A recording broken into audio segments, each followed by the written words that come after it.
That's how I got into coaching. My mentor took me aside and challenged me and said, Daniel, you're failing. You're not doing well enough and you can do better.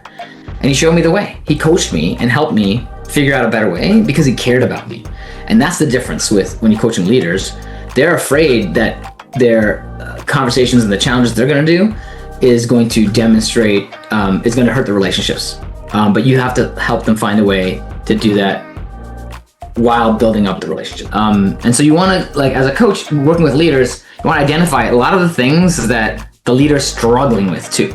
So like having relationship mapping is actually a really powerful exercise for leaders. Like who are the people in your, entire sphere, and what's your status? Are you red, yellow, green with those people? Like what's the status of the relationship? Hey, it's Daniel, and you are about to watch a clip from our free podcast, The Coach's Journey, where we help you navigate the surprisingly difficult path of building a coaching business by people who are actually doing it. And we go live, raw, and unedited every week in our free Facebook community. All right, Coaches Nation, welcome to another edition of the Coach's Journey podcast. I'm Daniel Fernandez, and I'm here today to talk about topics that are important to coaches that are practicing now and that can benefit from some coaching development. Sometimes that's in business, sometimes that's in coaching skills, sometimes that's just in things that coaches do. So today, like you may have heard that on previous podcasts that I coach leadership skills, and leadership coaching is often done with executives or leaders of organizations or leaders of teams. But also, leadership coaching goes across people's whole lives. So sometimes it's with individuals and where are their leadership opportunities in their own life. And so I want to, draw a distinction that's not always clearly distinct, which is, are you coaching individuals or leaders? And I would argue that everyone is a leader. However, leaders within organizations have a very specific context that is very valuable to think about when it comes to coaching, because there's so many different dynamics at play in organizations that people might not have as individuals in their life. Now, relationships are one of the biggest areas of organizational leadership, as well as personal leadership. So I want to say, like, when I think about coaching and leadership to me is much more broad than just the concept of leading a team. There's self-leadership, leading yourself and being able to show up in the way that you intend to show up, to have the impact you intend to have, in the way that you communicate, in the way that you interact, in the way that you plan ahead. And there's lots of levels of self-leadership. Some of those levels show up in your habits, in how you keep yourself organized, in how you talk to yourself, your self-talk, your mindset, how you train your mindset, how you grow yourself professionally. Those are all things that every individual needs to think about, how to become more intentional in all of those areas of life. Now, when it comes to leaders in organizations, if you're a leader of a team, or if you're coaching someone who's a leader of a team, then all those things still matter. Their own mind, their self-leadership is still a big factor. And so, like, self-leadership matters across the board. And it's actually like one of the places I love to coach, because the things you do with a team start with the things you do within yourself: how you think, how you talk, how you interact, how you demonstrate that you care about the people around you or don't. How you demonstrate that you don't, whether intentionally or unintentionally, oftentimes. And most of the times, leaders in organizations actually do care about the people around them. They just don't seem to care sometimes because they don't have the visibility into how do they demonstrate that they care, and how do they reconcile the problem with making people do stuff that they need to do and actually making people feel that they care about them as humans. And that's a pretty deep transformation for many people. It was for me.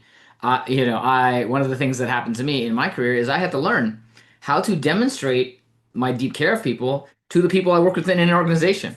And that's not super simple when you don't know, when you haven't really been trained or been helped or been coached through. And my mentor taught me some of the ropes. And one of the biggest lessons that I learned is that there's actually there's never as big a disparity between caring and results that you think there are. You can often find the way, through practice and through preparation and through being present and shifting your mindset. You can often find the way to navigate people towards the outcome and the results, while you help develop the relationship and demonstrate the relationship's power to achieve those results. You can uphold people and lift them up while you challenge them to do really great work and to get the result that's important.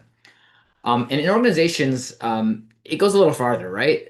To not just the people that you interact with as a human, as personal, but there's like a role to play for every leader in an organization. They have a mission. they have a job. And I never knew what my job was when I was in my first like real leadership role. I didn't know. Nobody told me like this is what your job is. But one day, one of the executives, several levels above me, I was having a brief chat with him, and he asked me, what's your job?" And I said, "Well, my job is to like handle the systems and manage the people doing this and that, and like make sure that this is happening here and this is happening there." And I didn't really understand like what my purpose as a leader. And he told me, "Your job, Daniel, is actually to transform the organization." And that really sat with me. I remember that line for so long. It's really like shifted how I thought about my role within the organization. Transforming the organization. That's every leader's job is to transform the organization. They also have other jobs as part of that. But that's that really fundamentally sat really well with me. It's like my job goes beyond just the job role itself. It's actually to transform the organization. And many of the organizations that we're trying to transform as leaders have many different areas of transformation that are either bottlenecks to transformation or that are like strengths. So maybe you have a team of people. Some of those people might be actually really helpful with that transformation. Others might not be. So building culture, building team skills, those are potentially part of the plan. Maybe there are structures that are needed in that organization. Maybe you have to build structures to help people with accountability at some levels. At other levels of the high performing team, you don't have to deal with the accountability because the team systems and the team habits are really good. Then it's about bringing cohesion maybe to the team and having a strong strategy. So there's lots of different ways to build up a team, but leaders need to figure out where their team is at in this spectrum of performance and culture, and be able to like get themselves into the right frame with the people they interact with. And so in organizations, there's all these relationship dynamics with your team. We talked about teams, but we can also talk about your peers, and we can also talk about the leaders above you, especially your manager. So if you're working with an organizational with an organization who has a leader that's going through a coaching program with you, or even a discovery session with you, some of the things you want to surface with them are who are the important people that they connect to, like who's in their team, who are the peers that are going to help them succeed, and who is their manager. And if all those people, are there any other leaders in the organization that are really going to help them succeed and be important? This is something I never thought about at the beginning, which is like, what are the other leaders above me and to my side, that my peer group, that are really going to make a difference for me, are going to help me succeed? And identifying those that are going to be tailwinds for you in what you're trying to achieve and what you're trying to change is really powerful strategy, because most people at work haven't thought about who's their supporters and who's not, how to build support, and how they're going to go about accomplishing the tasks, not just in the work that they need to do, but the relationships that will then allow that work to happen faster, allow the value to be created. Because it's not as simple often in an organization as it appears at first glance. Like a lot of the times there's dynamics, team members who want different things, who might be vying for your role as a leader, or who may have career ambitions, or who may like feel like they challenge your authority. And how do you handle those? And so you want to, like, as a coach working with leaders, you want to identify a lot of the things that the leader's struggling with too. So like having relationship mapping is actually a really powerful exercise for leaders. Like who are the people in your entire sphere, and what's your status? Are you red, yellow, green with those people? Like what's the status of the relationship? Because the worse that relationship is, or if it's red, the harder it's going to be to accomplish your objectives. You're going to have people in the organization who are detracting from you. So that's one area. But then the other part is like, how do you grow your team? How do you grow the relationships individually? So I often coach leaders to not only make the relationship map, but also know their people, know these people around them really well. And that means you have to remember like what motivates people. What are their intentions? So I can ask a leader, hey, do you know what this person wants in this job? Do you know what they care about? Do you know how they want to grow? Can you align that with what the organization needs? And so there's two parts to every relationship in an organization. One is the human relationship, and two is the business context. And so if you want to help this person, like your leader as a job, your job is to transform the organization. That means you got to transform the people. So challenging leaders to say like, how are you intending to transform the organization? How are you intending to transform the people? How do those people want to transform? Because sometimes people don't want to be transformed. And so how do you deal with that? These are questions that are not necessarily that easy. And sometimes leaders, you have to find out from leaders, do they have the right people on the bus? Like maybe the team needs to be changed. I remember at General Motors, Mary Barra, our CEO, said one time, we were going through a big reorganization of the whole company, and she said, either the people will change or the people will change, meaning that people have to change what they're doing, or the people that are doing the things might need to change those people, right? Like we get on board with the new way we're going to do things, or like maybe you're not aligned with the company, right? So like people have to always be in a state of constant change and evolution in any role because life is not static and organizations are not static either. And so how is the organization changing is another lens that you can coach leaders with. So there's these relationship dynamics and these maps that you can understand, but also there's like vast amounts of change within an organization. Like things are changing all the time. In one organization, they may be going through layoffs. I've been through a few rounds of those at GM, seeing that happen at the organizational level, and it can be really crazy. How are leaders handling those changes? Are they positioning themselves well to be able to achieve their objectives in those changes? How are they being sensitive to the dynamics around them? Those dynamics are organizational, they're also individual, and they're also team oriented.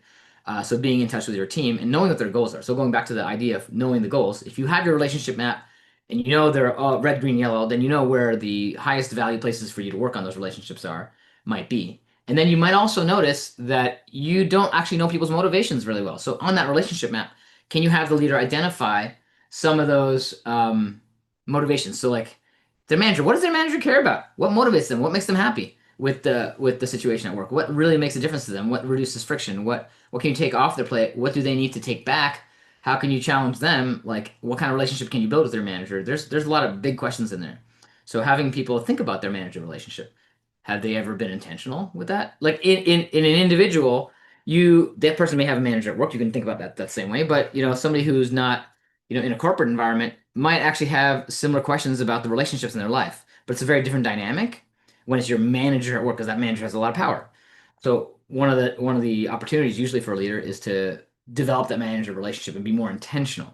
And here's one of the things in organizations, just like it's true in real life, in life with other individuals. If you're in an organization, the more intentional you can be about your interactions with the people around you, the better results you're going to get long term. Maybe short term takes a little bit more time to think through and plan those interactions with the leaders around you as a leader. So if you're coaching a leader to think through and plan interactions better, sometimes that takes a little extra time. But the dividends are obvious when they start practicing this. And leaders often say, "Oh, we just don't have time. We don't have time to do this stuff." And the problem with that is that if you don't have time to work on the things that are really important that will enable the organization's transformation, then you're just going to keep on getting, it's just going to keep on getting worse, right? Like, how do you do those? Sometimes the difference between operations and strategy, or the difference between urgent and important, is really important for leaders to think about. And when you have a leader that you want to coach, them spending time with you as a leader in their organization, taking time out to look at what's important and to figure out the map is time they don't usually have. In organizations, people are running around like crazy and they don't have, most organizations do not support the development activities that are required for leaders. For example, do organizations have meetings all day long for I've seen this so many times in organizations where it's just a constant string of meetings. You never have time to actually do the work or the preparation that you need to do. And people just are winging it every day. But a leader who takes the time out and blocks their schedule off can actually put some very high value preparation in to make the relationships that matter change. So there's a lot of dynamics here. So this is a big area of relationships, relationship management, understanding people's intentions, understanding what people want and how they want to grow, and aligning the needs of the organization with that. And the other thing is like doing one thing can have like wide ranging impact. So you want to be sensitive to the impacts that their actions can have. So it's really easy to feel like you've got them figured out in a couple of conversations. But like um, after those couple of conversations, you realize they went and did something that they thought was the next step, but then you realize there's a whole other area of impact that can have. And so with organizations, you want to take time to explore the potential impacts of what if they're choosing something to do as a result of the coaching, what are the impacts of that? Who could be impacted by those things? What organizational changes are coming down that would be impacted by that? If you do something with one person, if you happen to have a conversation with one person, that could have effects. That could have effect. That person could be talking to somebody else, who could be talking to somebody else, who could be on a task force, who could be in touch with their manager. Nobody knows like the intricacies of everybody else's relationship. So thinking through the positioning of these conversations can be really important instead of just deciding on a whim. So there are sometimes sensitivities that you need to take into account. that you might not need to take into account with other simple actions outside of an organization. But like again, that comes back to the same thing with somebody who's not a member of a team. They have family relationships around them that are complex. I like to think of a family as an organizational unit similar to corporate, except that there's no reporting structure. Everybody is just running around, trying to do the best they can, and they haven't really thought through how they want this team to look. And it's the same in the corporate world. They don't necessarily think about how they want their team to look. And one of the things that coaches can do is help those managers and leaders get a handle on what's the intention here. What's that vision of transformation look like? And how do we make that happen? And part of what you need to do as a leader is not have the fat of the month, not have, hey, we're going to do this one thing one time, and now all of a sudden everything's different. No, it takes time, it takes consistency, it takes repeated effort with your team, with your peers, with your manager to demonstrate that something's different. And if you really want to make change, if it was easy to be done, it's not usually that easy. It takes time. Um, so there's all these dynamics going on in corporate, and there's also like corporate bureaucracy and things, and understanding the red tape that goes along with things is part of it. And then there's all sorts of other things like security and process, and there's training that they have to do, and a lot of those trainings aren't particularly effective. Like I remember we had to do this export compliance training at GM. You have to watch it once a year, and so you kind of learn something, but you never if you weren't involved in a lot of those export compliances, you never really used it very much, and so you forget. That's why they make you take it over and over again. But one of the things that you can do as a leader is invest in your own leadership. And one of the things that coaches need to do with leaders is make sure that they're paying attention to that journey of leadership and transformation. And so, um, partly that's maybe dealing with your boss, your team, your subordinates, and creating a plan for everyone like a plan, your intentional plan for each person, and each person is different. So you might find that you need to adapt the plan for each team member that you have and help them grow. And teaching a leader to coach is part of the puzzle. Often they're coming to you for coaching. You're a leader to them, and you're going to have to role model how they need to interact with their team. How do you challenge them? Are they like most leaders are struggling with conflict avoidance? And I'll finish with the conflict avoidance. This is a big area for leaders. And it might not appear to be. So most leaders still like, I'm not conflict avoidant, but they actually are avoiding things that they need to deal with because they're afraid of the consequences, because they don't have the confidence to be able to have that conversation with no collateral damage. Because oftentimes, if they feel like they're telling somebody they did something wrong or standing up to their boss, they feel there could be consequences, and there very well could be. So how do you go about those conversations? How do you go about framing that in such a way that they get the outcome they wanted? That's a really important question because sometimes we communicate something and we mess it up. And leaders do this all the time. That's why we fear sometimes having the conversations. And part of the role model in coaching for a leader of an organization is demonstrating how you can have conversations with respect, with challenge, and with the demonstration of the ongoing relationship that is valued by both parties. If that leader can convince all the people in their circle that the relationship is deeply valued, then they'll have a safer place to challenge those people on those really hard conversations and questions where feedback is absolutely imperative, where somebody needs to say no, right? Where you have to tell your team member, hey, this is not good enough. And I know this is hard because I've been in places where people were not willing to tell me. And I, went years without realizing where my improvements could have been. And at the end of the day, challenging people is not about authority and power. It can be, but it doesn't have to be. And coaching leaders to recognize that this can be actually a way of caring for other people. You challenge them because you care. That's how I got into coaching. My mentor took me aside and challenged me and said, Daniel, you're failing. You're not doing well enough and you can do better. And he showed me the way. He coached me and helped me figure out a better way because he cared about me. And that's the difference with when you're coaching leaders. They're afraid that their conversations and the challenges they're going to do is going to demonstrate, is going to hurt the relationships. But you have to help them find a way to do that while building up the relationship. So there are some subtle differences here. But again, it goes back to two things. One, leading yourself and planning out how you want to be and implementing and practicing your own presence, your own systems of productivity, your own self-management in the moment when conflict arises. And then number two, intentionally planning out with the relationships and understanding the complexities of the systems and taking the time to do that. And coaching is a place for leaders to take time to really think and reflect on their organization and the transformation they're trying to build. That's what it's all about. So, with that being said, thanks for listening today. If you like this podcast, or if you want to hear, we have another podcast where I talked about executive coaching more specifically. Um, Please go subscribe to our podcast and share this with other coaches who might need to hear this. And if you want to, get our feedback or message us. You can go to cmc.coach and join our free Facebook group, or you can go to cmc.coach/contact and send us a message. We'll respond to you. And as you join our community, you can see other coaches who are actively building their business, whether it's in leadership or something somewhere else. There's plenty of transformational coaches who take a long-term approach with their clients. And if you're actively building your business and you are spending time figuring out the coaching building process, it's not easy. It takes time, just like I said with leadership, because building a coaching business is a leadership activity. And so to do really well at that, that's where we support. We help you build the conversations that create clientele and then help you keep those clientele and renew them. So that is a way that we can support you. Join us at cmc.coach and we'll hopefully talk to you on the other side. In the meantime, please share this podcast.